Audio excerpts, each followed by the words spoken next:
இந்த வீடியோவில் பாட் நெக் வெட்டி தைக்கிறது எப்படின்னு பார்ப்போம். இது வரைக்கும் நம்ம சேனலை சப்ஸ்கிரைப் பண்ணாதவங்க இந்த ரெட் கலர் சப்ஸ்கிரைப் பட்டனை கிளிக் பண்ணி சப்ஸ்கிரைப் பண்ணிடுங்க. அப்படியே பக்கத்தில் உள்ள பெல் ஐக்கானை சேர்த்து கிளிக் பண்ணுங்க. அதில் மேலே இருக்கிற ஆல் என்ற ஆப்ஷனை செலக்ட் பண்ணிடுங்க. அப்போ தான் நான் போடுற எல்லா வீடியோவும் உங்களுக்கு உடனுக்குடனே நோட்டிஃபிகேஷனில் வரும். இதில் பக்க கழுத்து 2.25 இங்கேருந்து இதிலேருந்து முன்கழுத்து 5.5 சைஸுக்கு தகுந்த மாதிரி வச்சுக்கலாம். 5.5 6 அப்படின்ட்டு சைஸுக்கு தகுந்த மாதிரி இறக்கி வச்சுக்கலாம் வேணா. அடுத்தது இந்த இடத்துலேருந்து இது ரெண்டுத்துக்கும் இப்படி பாக்ஸ் போட்டுடணும்.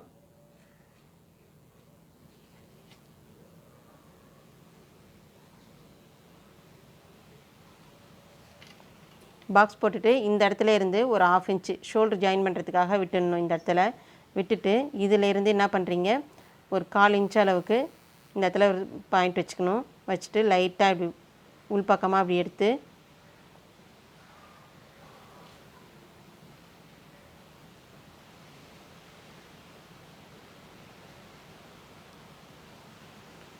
இப்போ இந்த ஷேப்பில் இப்படி வரைஞ்சி எடுத்துடணும். இதுவே இன்னும் கொஞ்சம் இறக்கமாக வேணும் அப்படின்னு நினைக்கிறவங்களும் என்ன பண்ணிக்கலாம், இந்த இடத்துல கொஞ்சம் கீழே இறக்கி வச்சு இந்த இடத்துல இருந்து இப்படி எடுத்துக்கலாம். இது வளைவு இந்த அளவு இருந்தாலே போதும். இதுக்கு மேலே ரொம்ப இறக்கம் இப்படி வந்ததுன்னா நல்லா இருக்காது.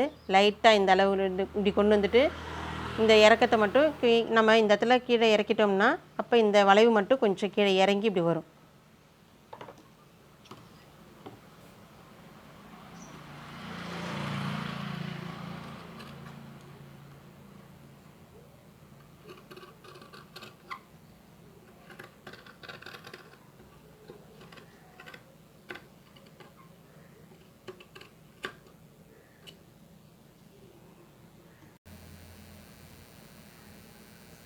இப்போ இது இந்த ஷேப்பில் வந்துடும். அடுத்தது பீஸ் கொடுத்து தைச்சி திருப்பது எப்படின்னு பார்ப்போம். இதுக்கு உள்ளர பீஸ் கொடுத்து திருப்பணும். அப்போ எப்படி வெட்டணும்னா, இதை கரெக்டாக எடுத்து இப்படி வச்சுக்கிறோம்ல, வச்சுட்டு இதை விட 1 இன்ச்சு 1.5 இன்ச் அளவுக்கு இந்த கழுத்தை விட கொஞ்சம் பெருசாக வச்சுக்கணும். இப்படி மார்க் பண்ணிடணும். அடுத்தது இந்த இடத்துல வச்சு பார்க்கும்போது இப்படி திருப்பினோம்னா இந்த இடத்துலையும் 1.5 இன்ச் அளவுக்கு எக்ஸ்ட்ரா இருக்கணும்.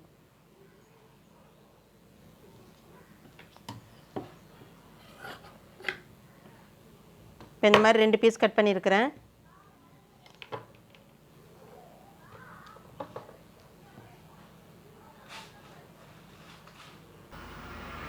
சரி, நம்ம எக்ஸ்ட்ரா வெட்டின பீஸை எடுத்து பின் பக்கத்தில் வச்சிடணும். அதே மாதிரி இந்த சைட்லேயும் பின் பக்கமாக அப்படி வச்சாச்சு. நவராமல் இருக்கணும்னு நினச்சாக்கா வேணால் ஒரு பின் பண்ணிடலாம். இதில் ஒரு 1/4 இன்ச் அளவுக்கு இப்படி இறக்கி அந்த ஷேப்புக்கு அப்படியே மார்க் பண்ணிடணும். அப்படியே தைக்கிறதா தான் தைக்கலாம். அப்படி இல்லை தைக்க வரல அப்படின்னா இந்த இடத்துல கரெக்டாக இந்த ஷேப் வர மாதிரி வச்சு மார்க் பண்ணிட்டோம்னா தைக்கும்போது ஈஸியாக இருக்கும்.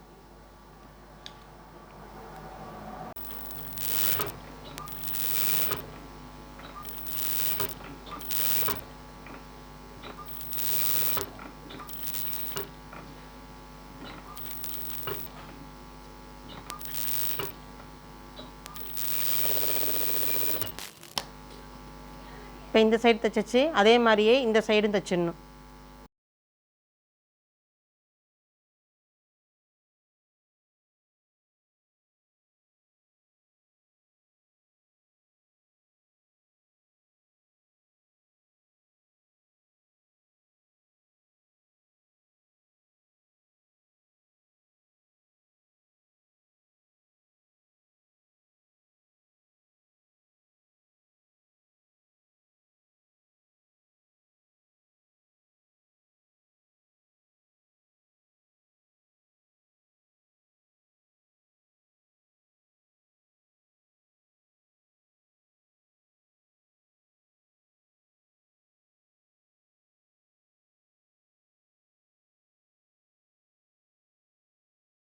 இதில் கட் பண்ணிட்டோம். கட் பண்ணதுக்கு அப்புறமா இந்த பீஸை அப்படியே உள்பக்கமாக அப்படி திருப்பிடணும்.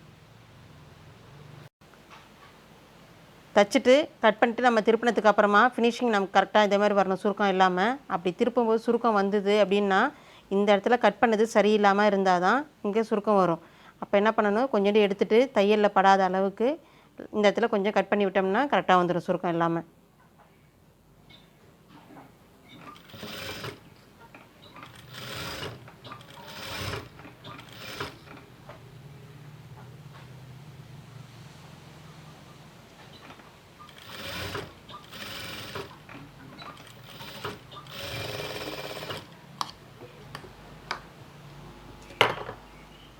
அதே மாதிரி இந்த சைட்லேயும் செஞ்சிடணும். இது ஃபுல்லும் இப்படி திருப்பி விட்டுடணும்.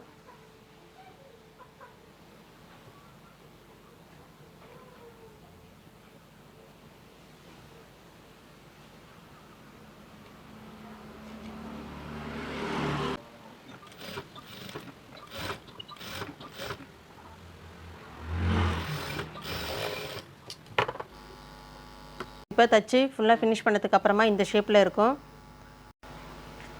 இந்த மாதிரி நெக் செய்யும்போது ஓப்பன் பீஸ் கொடுக்கும்போது என்ன பண்ணிடணும், இது ஃபுல்லாக ஃபினிஷ் ஆகிட்டுது. அடுத்தது ஓப்பன் பீஸ் கொடுக்கும்போது இங்கே 1/2 இன்ச் நம்ம எக்ஸ்ட்ரா விட்டுருக்குறோம்ல, அது பிசுறு இல்லாத அளவுக்கு மடித்து விட்டு அதுக்கப்புறமா ஓப்பன் பீஸ் திருப்பி வச்சு தையல் போடணும். இந்த வீடியோ பிடிச்சா லைக் பண்ணுங்கள். இல்லைனா டவுட் இருந்ததுன்னா கமெண்ட்டில் சொல்லுங்கள்.